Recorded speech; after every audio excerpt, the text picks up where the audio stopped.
কাজা কেন হবে? দুটো কারণে তার নামাজ তাখির হয়ে গেলে আল্লাহ ক্ষমা করে দেন। একটা হচ্ছে যদি সে ভুলে যায়, আরেকটা হচ্ছে যদি সে ঘুমিয়ে থাকে, ঘুম থেকে উঠতে পারলো না সামহাও।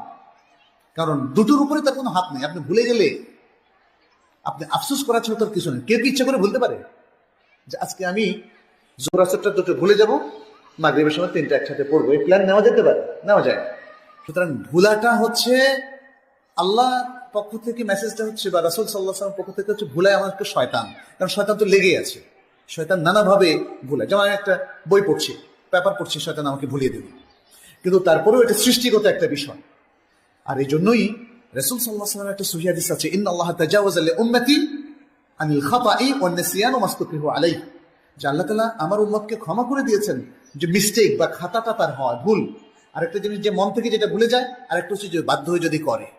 কারণ এগুলোর উপর মানুষের কোনো হাত থাকে না।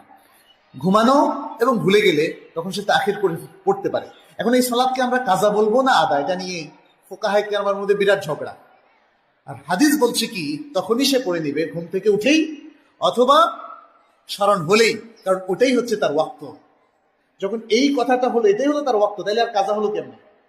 আচ্ছা, একজন লোক যদি প্ল্যান করে বলে যে আজকের নামাজটা আমি যেহেতু একটু ব্যস্ত, আমি আসর আর জোহর একসাথে আসর টাইম পড়ব, এটা হচ্ছে প্ল্যান করে কাজা করা। এটা কি কাজা হবে? সত্যিকার কথা হচ্ছে, কেউ যদি ইচ্ছা করে তাখির করে, তাহলে এটা হবে ইদাআতুস সালাহ, সালাতকে ধ্বংস করে দেওয়া। একটা সালাতকে ধ্বংস করে আর এটাকে আপনি পাবেন না। অতএব এই ধরনের কাজার ক্ষেত্রে আপনার তওবাটাই হচ্ছে মূল কথা। ভুলে গেলেই শুধু আপনি কাজা বলেন আর আদায় বলেন, সেটা করবেন।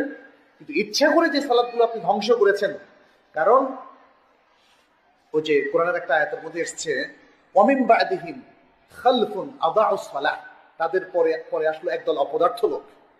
এই খালফুনের অর্থ করা হয়েছে অপদার্থ লোক। দেখেন, যারা সালাত ইচ্ছা করে টাইম মতো পড়ে না, কোরআন তাদেরকে বলছে কি? অপদার্থ লোক। এটা কারো কারো কাছে খুব আক্রান্ত ভাষা হতে পারে, কিন্তু কোরআন এটাই ব্যবহার করেছে। কি বলেছে? আদাউস সালাহ, এরা সালাতকে ধ্বংস করে ফেলছে, নষ্ট করে ফেলছে। তাহলে নষ্ট করা সালাতকে আপনি কিভাবে কাজা করবেন? এই জন্য, যেহেতু তরকুস সালাহ হচ্ছে কুফরি, এই জন্য তওবাটাই হচ্ছে নিয়ম। কোন মুসলিমের জন্য ইচ্ছাকৃতভাবে সালাত কাজা করা যাবে না, এক। আর দ্বিতীয় হচ্ছে, যদি আপনি ভুলের কারণে 2 ওয়াক্ত সালাত ভুলে গেলেন, এখন তৃতীয় ওয়াক্তে উপস্থিত হলেন, তাহলে তারতিবটা রক্ষা করতে হবে। যেমন জোহর, আসর, মাগরিব, তাহলে জোহর আগে, কারণ মাগরিবের সময় তো এক্সটেন্ডেড, প্রায় 40 থেকে 50 মিনিট পর্যন্ত মাগরিবের টাইমটা থাকে, শাফাক এটা অস্ত যাওয়া পর্যন্ত। তাহলে আপনি জোহর, তারপর আসর, তারপর মাগরিব।